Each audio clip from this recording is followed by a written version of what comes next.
The city does not sleep cleanly. It dozes in layers, the bright layer of finance and ambition, the middle layer of restaurants and delivery routes, and then the bottom layer, invisible to those above it, where men like Daniel Carver move through empty corridors with mops and maintenance logs and the particular silence of midnight floors. December had arrived early that year. The kind of December that arrives with intent. Snow pressed against the tower windows of Nexum Financial's Midtown headquarters, accumulating on the ledges in precise ridges, as though the storm had studied architecture. Inside, the building breathed differently at 2 in the morning. The fluorescent panels in the hallways had been dimmed to their overnight setting. The espresso machines in the executive kitchen stood cold and unused. The enormous portrait of the company's founder, a serious man with a square jaw and no visible sense of humor, stared down from the lobby atrium into absolute emptiness. Emptiness, that is, except for Daniel Carver. He was 41 years old. He had the kind of posture that comes not from pride, but from years of carrying things, toolboxes, a child, the particular weight of decisions made and not revisited. He was not a large man, but he was a present one. When Daniel Carver was in a room, even an empty room, the room registered it somehow. He pushed the industrial cleaning cart down the 7th floor hallway, pausing at the conference room, checking his watch. 2:14 a.m. He had the 9th floor to finish by 4.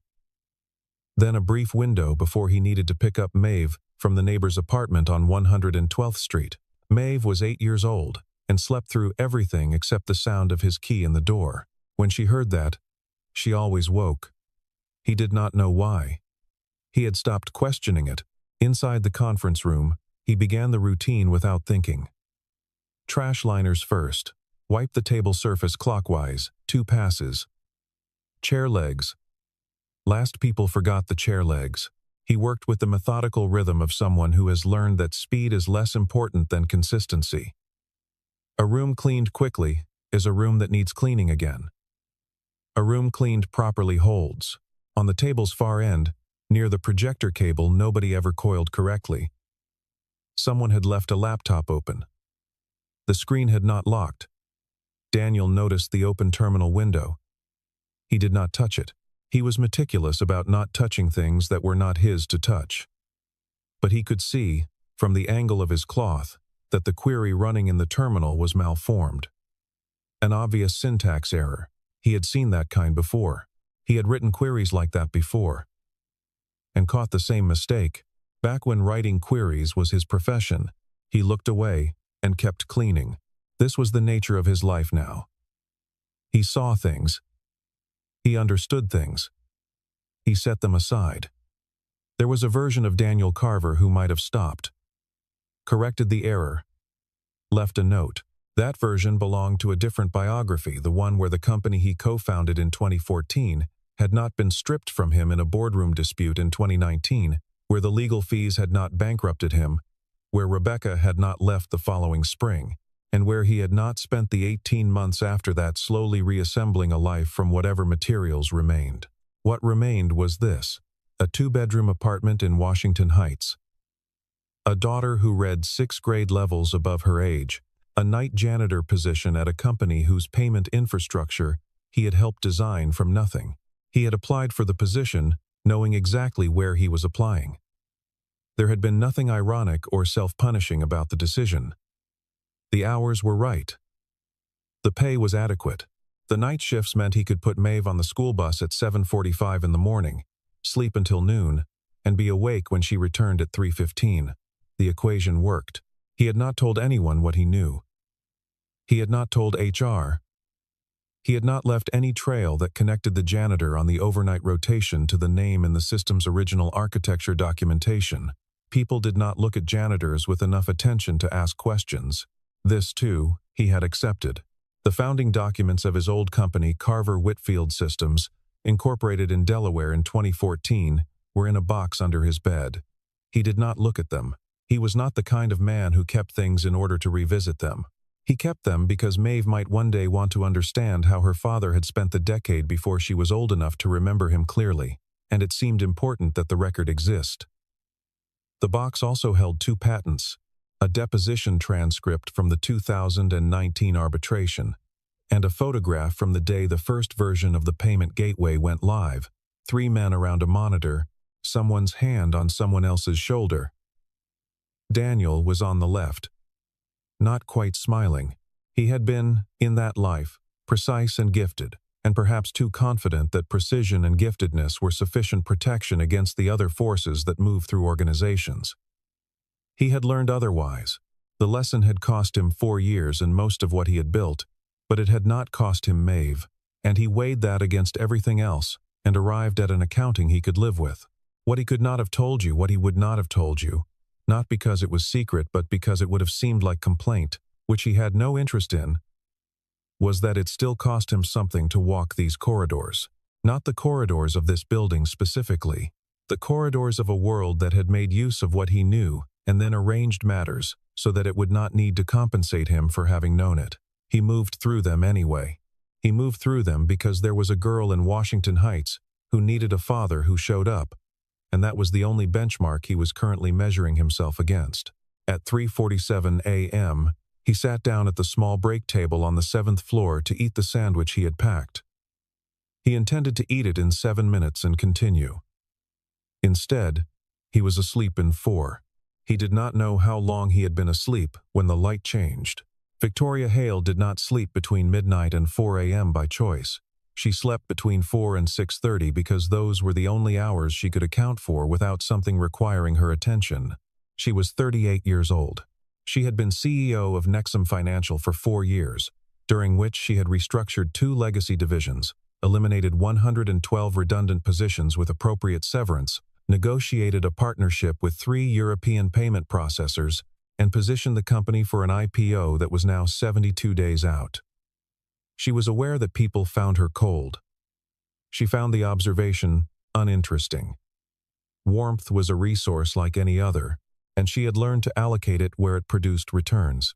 This was not entirely true. It was the story she told herself about herself, which is different from the truth, though the distance between them can be difficult to measure from the inside. The fuller account was that Victoria Hale had entered this industry at 26, with a degree from Wharton and a quality that her first manager had described, not unkindly, as a resistance to ambiguity that borders on the physical. She did not like things that could not be measured. She did not like decisions she could not defend with data. She had spent 12 years refining these preferences into a management style, and the style worked. The company's metrics bore it out, and she had not spent much time questioning whether something had been lost in the process of that refinement. Her mother called every Sunday. She always answered. On the night in question, she had been at the office until 10, then gone home to her apartment 6 blocks away, then returned at midnight because she had left a folder of annotated term sheets on her desk, and she needed them in the morning. She did not call a driver for a 6-block walk. She did not ask anyone to retrieve the folder. These were the kinds of decisions, small, operational, self-reliant, that she had made 10,000 times without noting them. She took the elevator to the 7th floor. She was wearing a dark coat over the clothes she had changed into at home, and her hair was down, which almost no one at Nexum had ever seen. She walked the corridor quickly, folder in mind. She found him in the break room, a man in a gray uniform, asleep with his chin dropped toward his chest, one hand still resting on a wrapped sandwich. The cleaning cart was in the hallway. The 7th floor's conference room was, she noticed, immaculate. Victoria stood in the doorway for a moment. She had a rule about this. It was not arbitrary.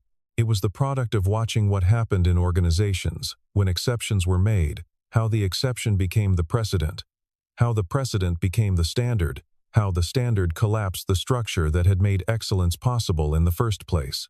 She ran a company 72 days from an IPO. The systems had to hold. She crossed to the break table and spoke his name from his badge. Mr. Carver. He came awake immediately. Not groggily completely, all at once, the way people wake when they have trained themselves to wake. His eyes oriented. He saw her. He understood the situation without requiring it to be explained. He began to speak. She did not let him finish. I understand there may be extenuating circumstances, she said. Her voice was not raised. It was very clear. That is not something I'm in a position to evaluate at 2 in the morning. What I can tell you is that this is a serious breach of professional conduct, and I'll need you to collect your things from HR in the morning and hand in your badge. I'll make sure there's a reference for your file." She believed this was the correct call. She had made dozens of decisions like it and felt afterward the particular flatness of someone who has done what the policy required and does not permit themselves to second-guess policy. The policy existed because exceptions corrupted systems. She had seen it happen. She had cleaned up after it. What she registered, and did not process fully, was this. He did not look like a man caught in a failing. He looked like a man who had already accepted a consequence he had seen coming from some distance. There was no protest forming behind his eyes. There was only a kind of stillness. And then the look toward the corridor's end. 1 second. 2, and then he was looking at her again. He looked at her steadily. He did not argue. He did not explain about Maeve or the neighbor, or the hours, or the fact that this was the first time in 14 months he had fallen asleep on a shift. He simply looked at her with an expression that she would spend the next 16 hours unable to categorize, not resentment, not defeat, something more considered than either. Then he looked, briefly, down the hallway toward the server room at the corridor's end. A look that lasted less than 2 seconds. Then he looked back at her. "I understand," he said. He gathered the sandwich. He took the cart back to the supply closet on the 6th floor, checked out with security, and left the building at 3:59 a.m. into the snow. Victoria retrieved her folder and went home. Neither of them slept particularly well in the remaining hours of that night. The first alert came at 6:42 a.m. It was routed to the duty monitoring desk, where it was logged, assessed at severity level 2, and passed to the on-call infrastructure coordinator, whose name was Patrick Engel, and who had been with Nexum for 2 years, and had never seen a Severity 2 event become anything worse. He responded to the alert with the practiced calm of someone who had been wrong before, but not wrong enough to learn from it. The second alert came at 7:15 a.m. By 8:30, when Victoria arrived at the office with her annotated term sheets and her second coffee, Severity Level 2 had become Severity Level 1.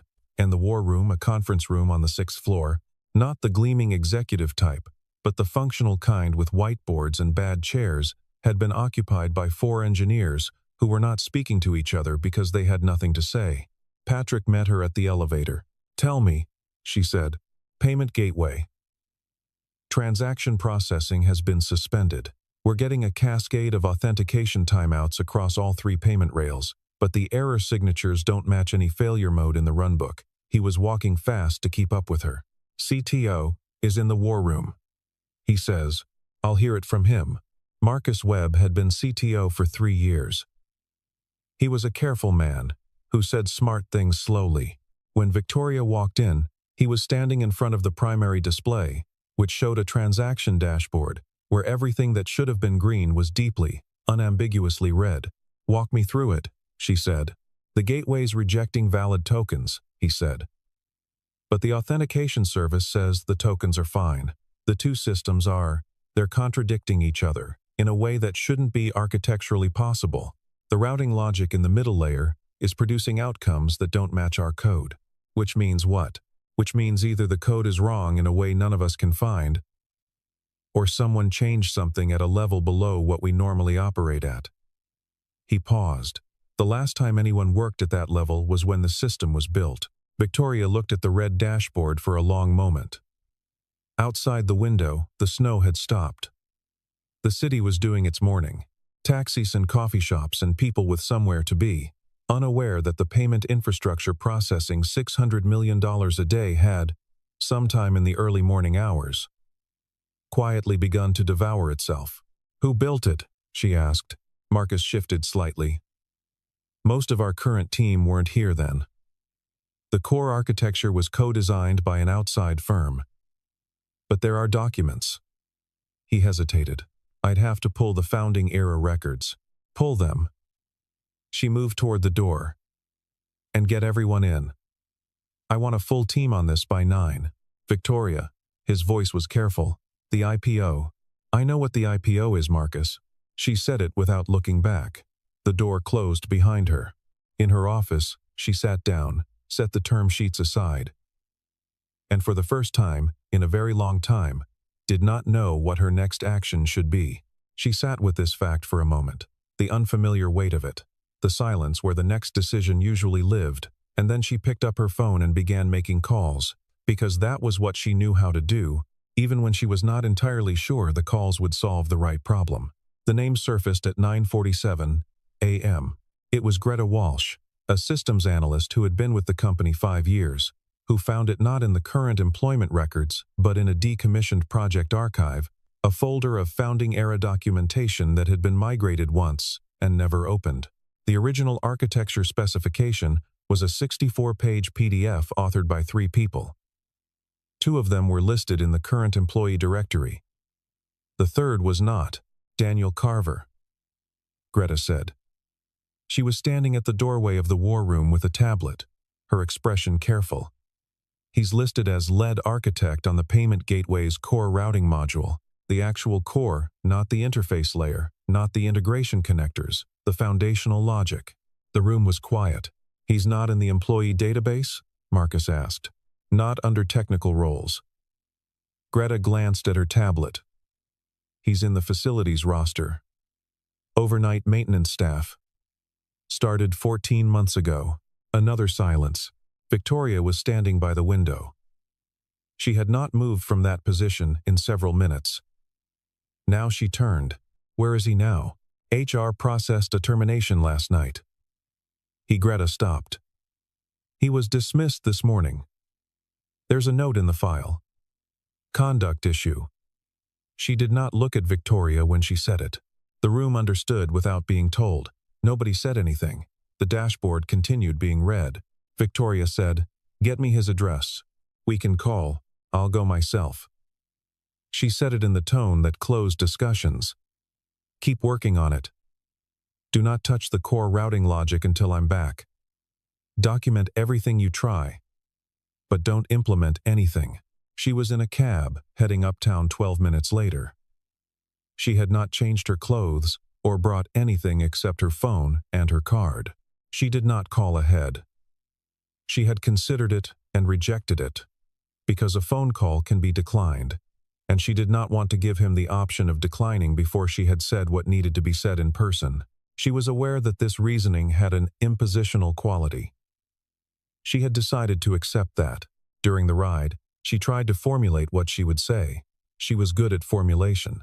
She could draft an acquisition argument in 20 minutes, a board presentation in 40. She had never found language particularly resistant to her. But the thing she was writing toward the apology, the ask, the acknowledgement of what had been done and what it had cost him, seemed to recede from formulation each time she approached it. She arrived at 112th Street with nothing prepared, which was itself a kind of preparation. Washington Heights in December. The streets were narrower up here, the buildings closer together, the cold more personal somehow, a pre-war walk-up with a functioning intercom and a lobby that smelled of cooking and floor cleaner. She pressed the button for apartment 4C. A child's voice answered. "Hi," clear, unsurprised. "Who is it?" "My name is Victoria Hale. I'm looking for Daniel Carver. Is your father home?" A pause. Then, "He's sleeping. He works at night." "I know. I'm very sorry to wake him. It's important." Another pause. The intercom clicked off. Victoria waited. After perhaps 90 seconds, the door buzzed. The apartment was on the 4th floor. The stairway was clean and the banister was solid. She knocked at 4C and the door was opened. Not by Daniel, but by his daughter. Maeve Carver was 8 years old and small for her age, with her father's way of being present in a room.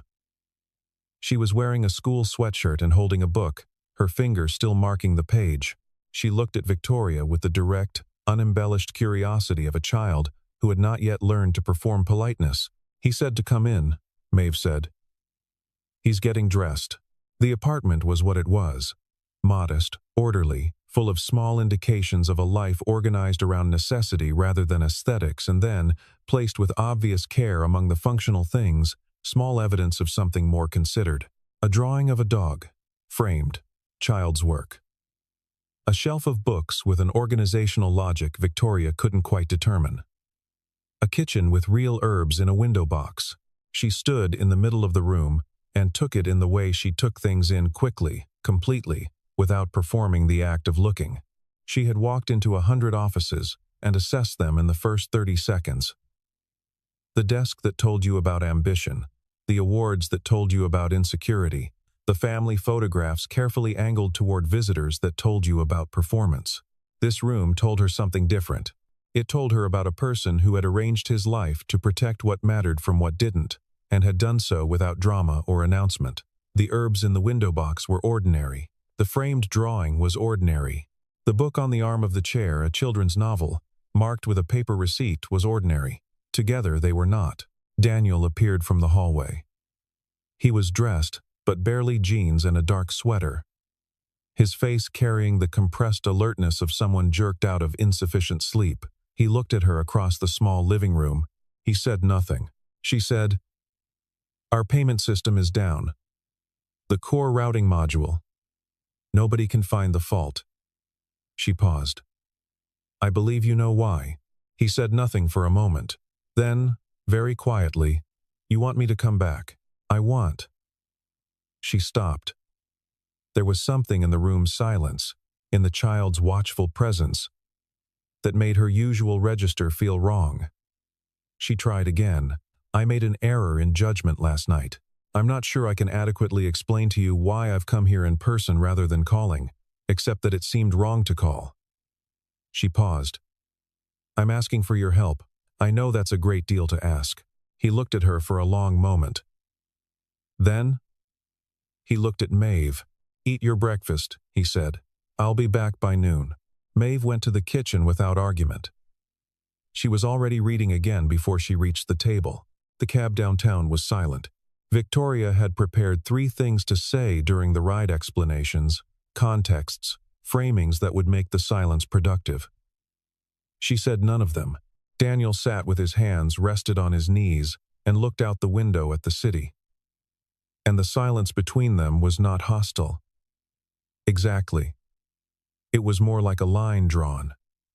He was here. He would do what needed doing. The terms of whatever came after would be discussed after. She respected this. She would not have been able to articulate why. She tried once. She said, "The system," and he said, without looking away from the window, "I know what happened to the system," and she understood that he meant something more than the technical fault, and she did not try again. The cab moved through the cold streets. A radio segment played low in the front, something about traffic on the bridge. The driver was not interested in the 2 people in his back seat and gave them no attention, which was a kindness neither of them registered. When they arrived at Nexum's lobby, she signed him through security herself. His badge was already deactivated. She used hers. The war room on the 6th floor had grown. There were now 11 people around the table, and on chairs against the wall, plus Marcus at the display, and a legal representative from the IPO team named Sandra Briggs, who was there because at some point in the last hour, catastrophic payment failure 72 days before IPO had acquired a legal dimension, and Sandra Briggs's job was to be present when those dimensions emerged. They looked at Daniel when he walked in. He was not wearing a suit. He was in the jeans and sweater he had dressed in 40 minutes ago in his apartment in Washington Heights. He had not shaved. Several people in the room were wearing suits that cost more than his monthly rent. He did not acknowledge the looks. "I need access to the core system console," he said to Marcus. "Read write. No restrictions." Marcus looked at Victoria. Victoria nodded once. "And I need everyone to stop touching it," Daniel added. "Whatever you've been trying, document it and stop." "Has anyone made commits to the routing module in the last 6 hours?" "We've only been in diagnostic mode," Greta said carefully. "Good." He sat down at the terminal that Marcus vacated. He looked at the screen for a moment, without touching it. Just looked. Then he began. The room watched. He worked the way he cleaned without visible urgency, without waste, without any movement that didn't have a destination. He pulled logs, not from the error-facing surface, but from the transaction audit trail beneath it, the layer where individual token interactions were recorded as they happened. He cross-referenced 2 timestamp columns, pulled a third, and became very still. "There," he said. Nobody in the room could see what he was pointing at. The data on the screen was dense and unformatted. "What is it?" Marcus asked. "Someone inserted a validation redirect 12 days ago. It's positioned inside the routing handshake after the first authentication check and before the second. It diverts a subset of tokens through an external verification endpoint that doesn't exist anymore, so they're returning null. So the second check reads the null as a rejection, so the system marks the transaction as unauthorized." He paused. "It's elegant, actually. If you're looking for a code error, you won't find it. There is no error. The code does exactly what it's written to do. Someone just wrote it to fail, in a specific way." The room was completely still. "Sabotage," Marcus said. The word was flat and factual. That would be my read. Daniel was already moving through the audit log, the access credential used to insert it. He stopped, then continued. "It's logged to a service account, one that was supposed to be decommissioned 8 months ago." He turned slightly and looked at Sandra Briggs. "You'll want to preserve everything I'm looking at right now. All of it." Chain of custody. Sandra Briggs was already on her phone. "Can you fix it?" Victoria asked from the back of the room. She had positioned herself there when they entered, and had stayed there, not at the center of things but not removed from them. "Yes." He said it without emphasis. "I need 20 minutes. Maybe 25. You said 30 downstairs." He glanced back at her.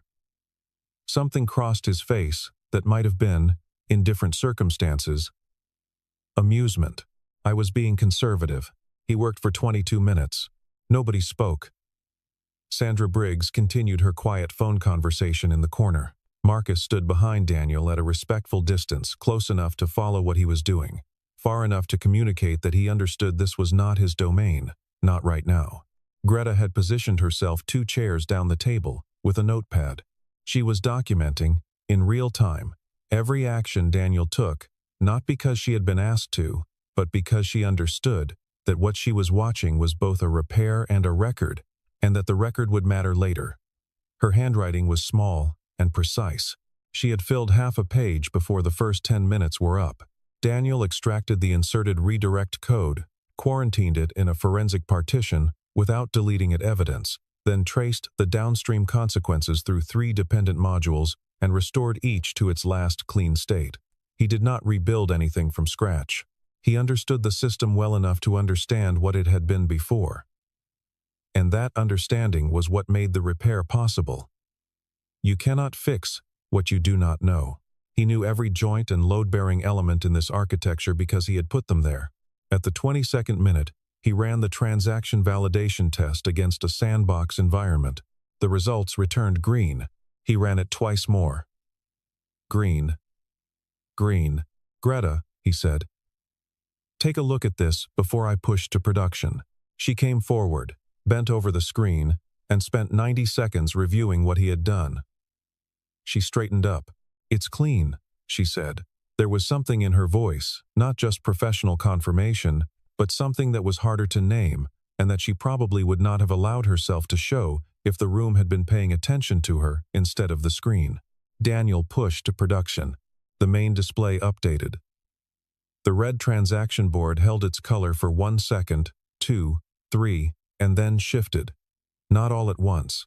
Sequentially, in the order, the payment rails reconnected, like lights coming back on in a building after a blackout. Green in the European rails first, then domestic, then the legacy integration channels that never moved quickly. Green, all of it, green. The room exhaled. It was not a dramatic exhale.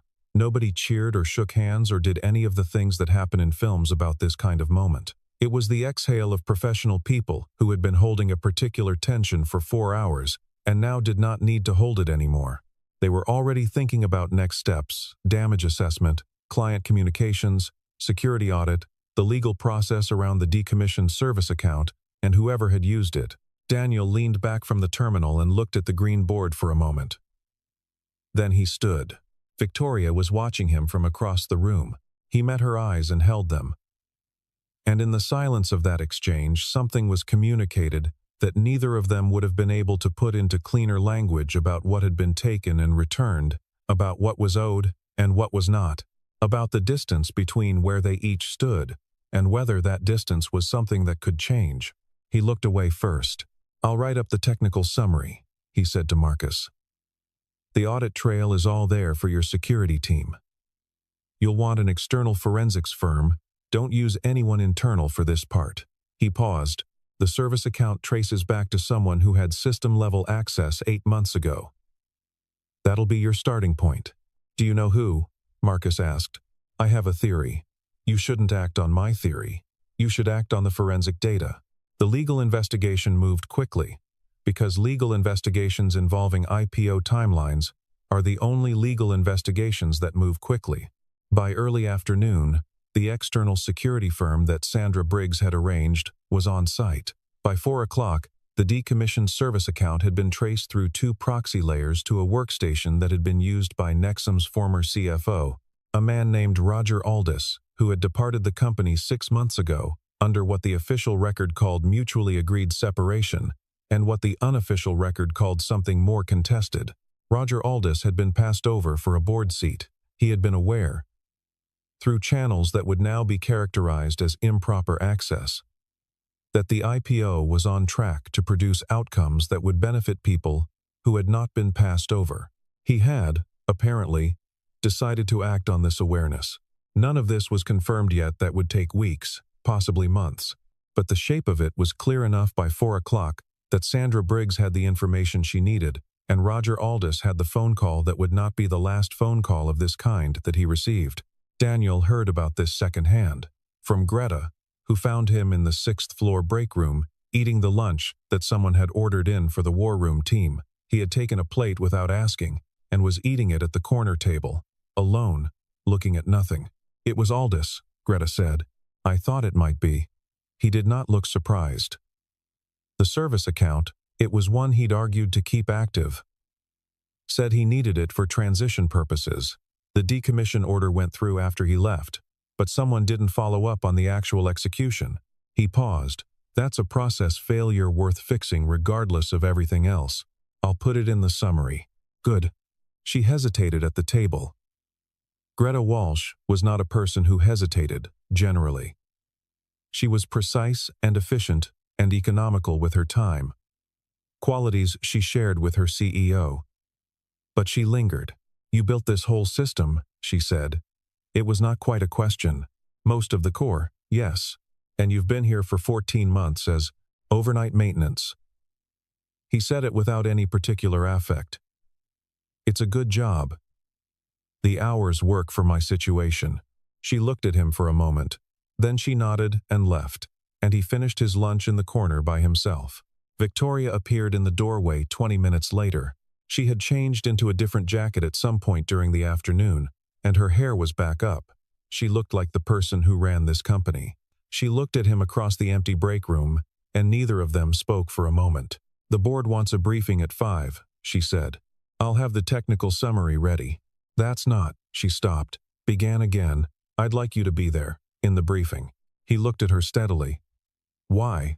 "Because the board is going to have questions about how this was possible, and what it means for the IPO. And the honest answer to both questions requires someone who understands the system at the level you understand it. Marcus is good. He's not you." She paused.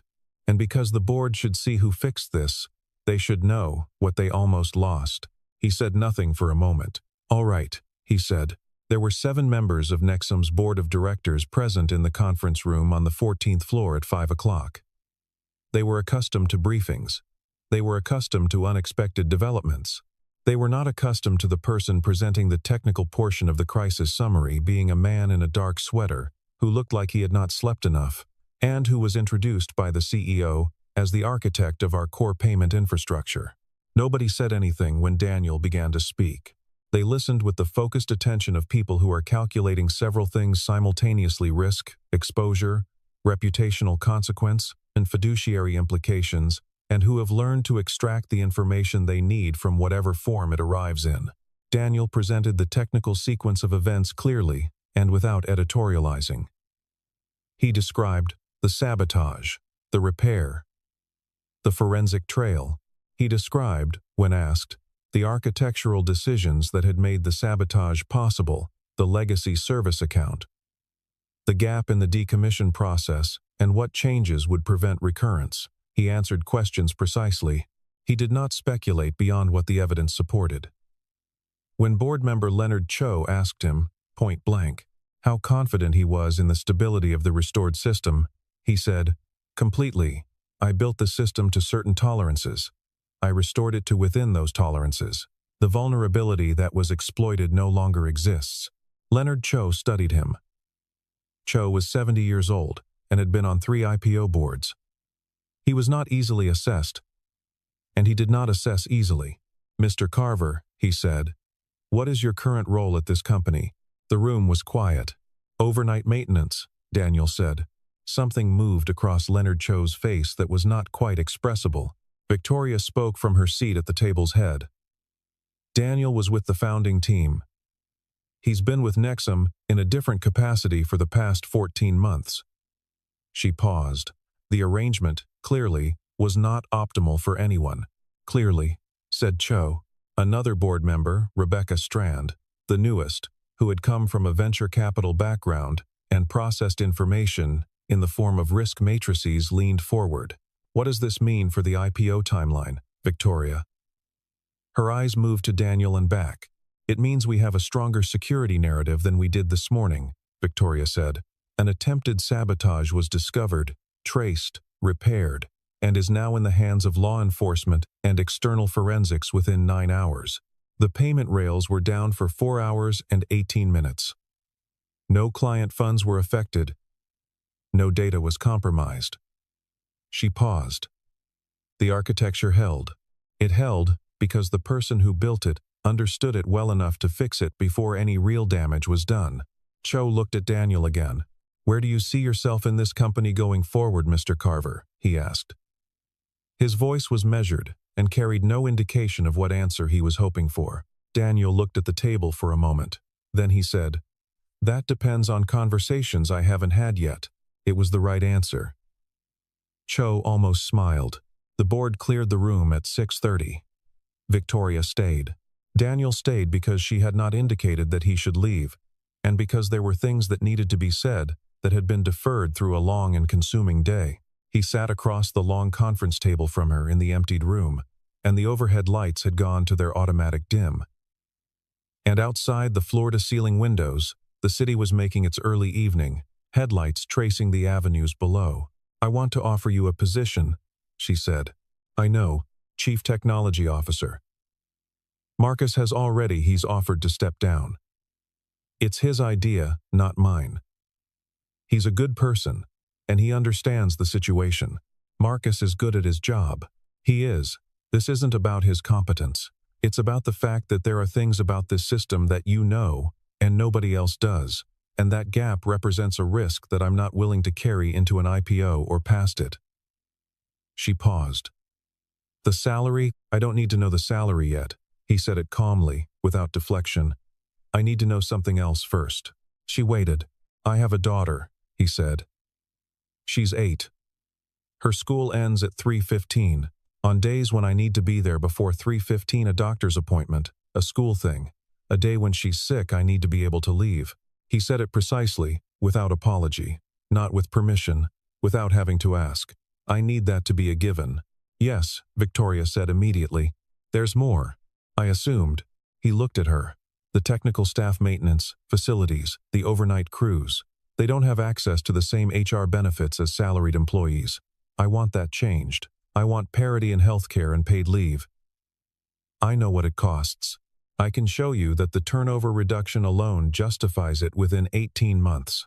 Victoria was quiet for a moment. You've run those numbers, she said. It was not quite a question. I've been here 14 months. I had time to think. He paused. I want to work on a system that's worth working on. The payment infrastructure is worth working on. What's built underneath the people is less so. I'd like to help change that. She looked at him for a long time. The HR changes will need board approval for the financial impact, she said. I'll put it on the agenda. I'll support it. She paused. And your hours, we can formalize that. Results accountability, not time accountability. You'll be judged on what the system does, not when you're at your desk. He nodded. One more thing, he said. Of course, last night. The apology, you. He stopped. Then, I know you were in a difficult position. I understand the decision you made.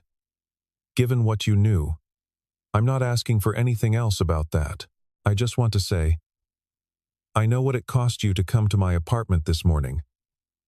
I noticed. She held his gaze. Thank you, she said. And then, more quietly, I made a mistake. I don't make that error twice. It was the most personal thing she had said to him, possibly to anyone, in a very long time. He nodded once, and that was enough. The formal offer was drafted and signed by the end of the week. Marcus Webb transitioned to a senior architect role. He seemed, genuinely, to prefer less administrative surface area, more time in the system itself, which was what had drawn him to the work originally. The external forensics firm completed its preliminary findings in 3 weeks, and Roger Aldous retained counsel. There was a conversation, before the paperwork was signed, that nobody else was present for. Daniel had requested it, briefly and without explanation, and Victoria had agreed. They sat in the same conference room on the 14th floor, where the board briefing had taken place. But smaller now, just the two of them. The city visible through the windows, in its ordinary morning configurations. He said, I should have come forward sooner. When I took the maintenance job, I knew what the system was, and I knew it had vulnerabilities at the level I understood. I didn't say anything because I had my reasons, and I thought they were good ones. He paused. They were good reasons. They were also not the only thing worth considering. She listened. I'm not telling you this to make you feel better about firing me, he said. I'm telling you because you asked me to come back, and I think you should know the full picture of the situation you're asking me to be part of. This goes both directions. Victoria was quiet for a moment. Then she said, I appreciate that, and she meant it in a way that was new for her, not as a piece of professional courtesy but as something more straightforward, a recognition of the care it took to say a difficult thing cleanly. The IPO proceeded on schedule.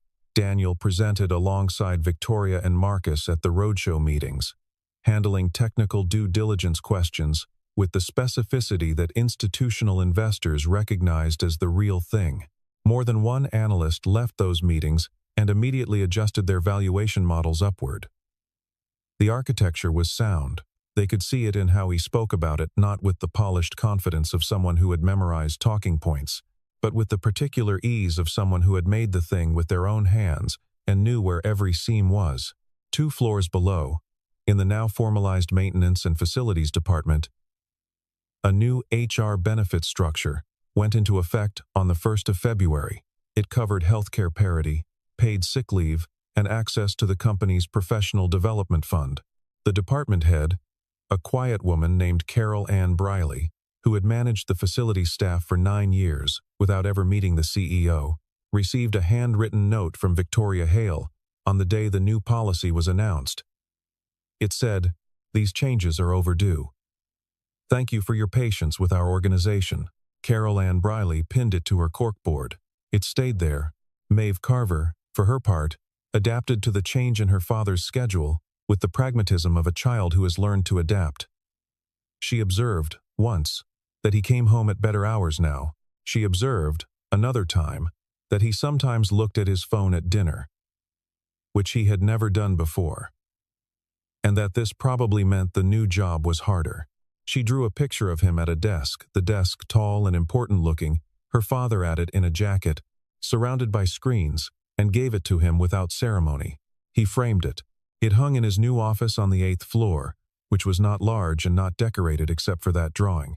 A small plant that Maeve had insisted he take, and a whiteboard that was perpetually covered in system diagrams that no one else in the building fully understood. Once, early in March, Maeve visited the office on a day when school had let out early and there was no one available to take her. She sat in the chair across from his desk and did her homework without complaint, occasionally looking up at the screens and the whiteboard with the evaluating expression she had inherited from him. When he finished the meeting he had been on, she told him that the whiteboard looked like a city map if you tilted your head. He looked at it. "You're not wrong," he said. She went back to her homework. He went back to his work. The afternoon passed. Later, when he made dinner, she told him the plant looked like it needed water, and he said he knew, and she said she would remind him, and she did, the following Tuesday, in a text message at exactly 3:26, 1 minute after her usual daily call. Victoria came to that office for the first time on a Thursday in early March to discuss a security architecture review she wanted to initiate before the post-IPO integration work began. It was an operational meeting. She had a folder and a set of specific questions. He had coffee on the small table by the window and asked if she wanted any. And she said yes without the pause she would have inserted 3 months earlier. They worked through the agenda in 40 minutes. The questions were good. The answers were clear.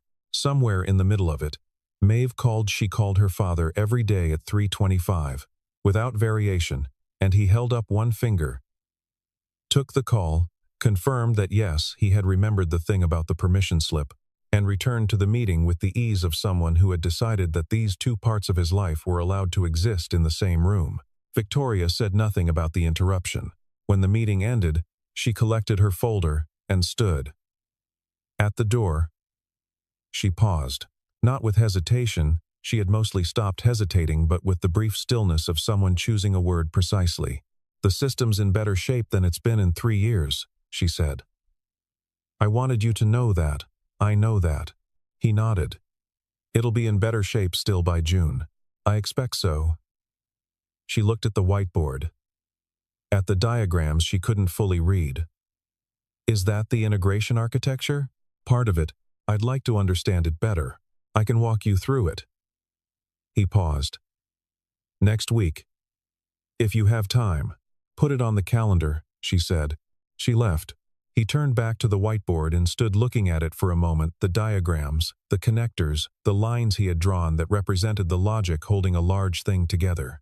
Outside the window, the March light was doing what March light does when winter finally stops, insisting not warm yet, not spring, but something that is moving in that direction, slowly and without drama. He picked up a marker and added a line to the diagram, stood back, considered. Somewhere in the building, the payment system processed $640 million in transactions without incident. On the board in the facility's break room, the room on the 4th floor, the one that smelled of coffee and old carpet, Carol Ann Briley's note was still pinned where she had put it. The overnight staff came through at midnight and cleaned the building floor by floor, methodically, without recognition, doing the work that holds everything up. The city continued. Snow had long since melted, and the streets were dry. Daniel Carver added a second line to the diagram, then capped his marker and went back to work.